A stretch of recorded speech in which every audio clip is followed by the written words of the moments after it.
Have you ever just stopped and wondered, what would our world actually look like if the giants of the past, the dinosaurs, the colossal snakes, the sea monsters, what if they never went extinct? What if they were just here, roaming our world right now? Well, that's exactly what we're going to explore. Let's dive into this wild thought experiment.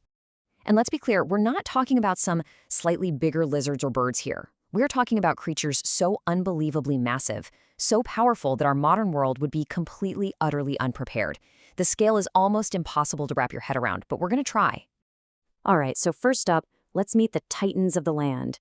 The kind of creatures that would cause chaos and awe just by, taking a stroll down the street, or probably more accurately, through the street. Seriously, just imagine it for a second. You wake up, you look out your window, and there's something taller than a 6-story building just casually munching on the trees in the park across the road. What would that even be? Well, you'd be looking at this, the Argentinosaurus. This thing was one of the largest animals to ever walk the earth. It was basically a living, breathing skywaker with a super long neck and tail. Just epic proportions. 75,000 kilograms. It's just a number, right? But to put that in perspective, that's about the same as 10 huge African elephants. These things would literally make the ground tremble with every step. They'd be destroying roads, buildings, everything in their path, not because they were evil, but just by accident. It'd be like Godzilla, but unintentional. And a body that big is a furnace that needs constant, and I mean constant, fuel. We're talking about a never-ending appetite. Paleontologists figure they needed to eat over 100,000 calories every single day. That's like, 200 Big Macs? Just to break even. And this is the really crucial point. With an appetite like that, a whole herd of them would kick off what's called a trophic cascade. By just eating entire forests, they wouldn't just be getting a meal, they'd be ripping out the very foundation of an ecosystem. It's like pulling the bottom Jenga block out, and the whole thing could just collapse. But land giants don't just come with 4 legs.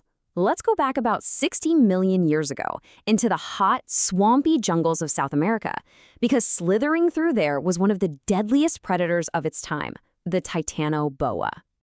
Okay, this comparison is just wild. We all think of anacondas as being massive, right?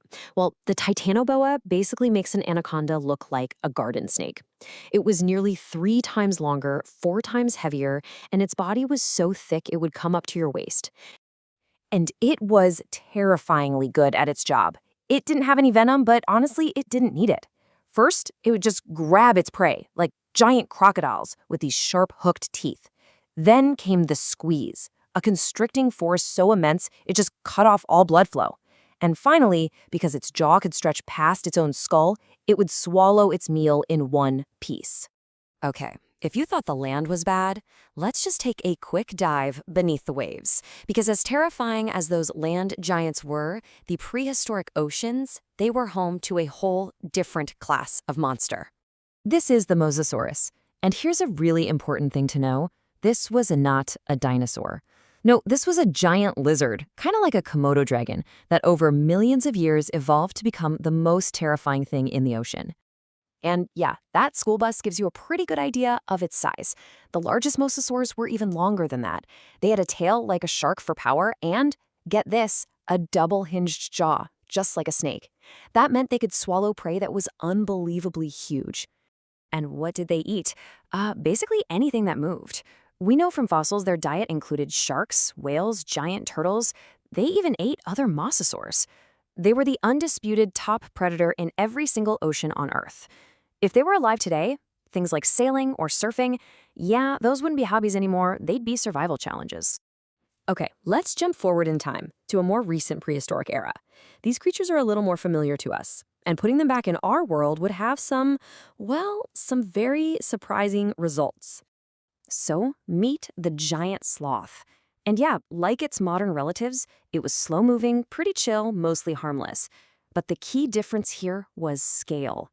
The biggest of these gentle giants could stand 7 meters tall. That's as tall as a giraffe, and it weighed as much as an elephant. Now, you might be thinking, a giant, slow creature.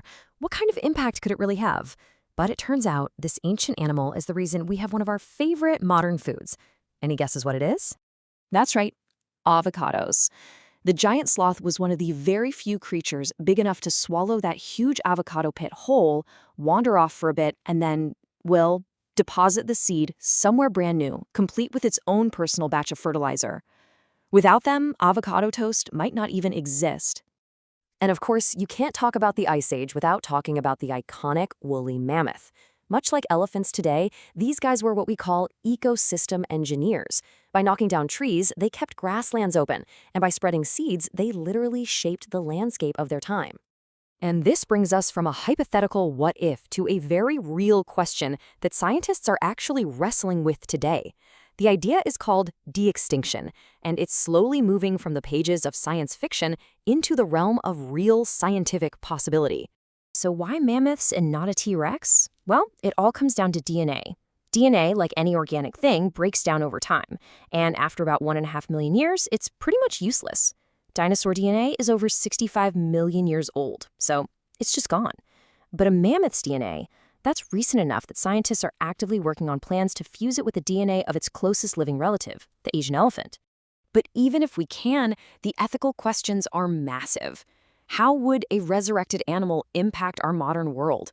Could it bring back ancient diseases we can't handle? And maybe the biggest question, if people think we can just bring species back from extinction, would it make us careless about protecting the ones we still have? And that's maybe the most important takeaway here. While the idea of seeing a living, breathing, woolly mammoth is absolutely incredible, maybe, just maybe, our focus and our energy should be on making sure their endangered cousins, like the Asian elephant, don't end up going extinct in the first place. It's a powerful thought to end on, isn't it? The technology is getting there, and one day we might actually have to face this choice head on. We might have the power to reverse extinction, but the question that truly matters is, should we?